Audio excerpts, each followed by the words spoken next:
મિત્રો આપણે આવી પહોંચ્યા છીએ આપણા માનનીય વડાપ્રધાન શ્રી નરેન્દ્ર સાહેબ મોદીજીના ઘરે. હવે તમે અહીંયા જોઈ શકો છો કે અહીંયા એકદમ ખંડહર છે.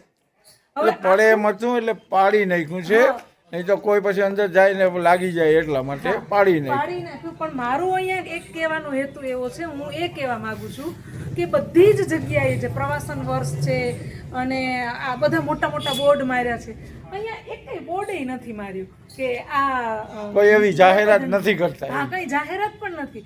છતાં પણ અહીંયા શીખવા જેવી વાત એ છે મિત્રો કે જે માણસ પોતાના કર્તૃત્વથી મહાન બને છે ને, જે પોતે કર્મશીલ માણસ હોય, એનું મકાન ઉપર બોર્ડ ન હોય, એ ખંડહર હોય, તો પણ માણસ એ ગમે ત્યાંથી એમને શોધીને જોવા આવે અને આવે જ. આ મારે અહીંયા કહેવાનું હેતુ છે કે જે માણસ કર્તૃત્વથી મહાન બન્યો હોય ને, એનું બોર્ડ ન મારેલું હોય ને, તો પણ એમનું મકાન જોવા આવે જ.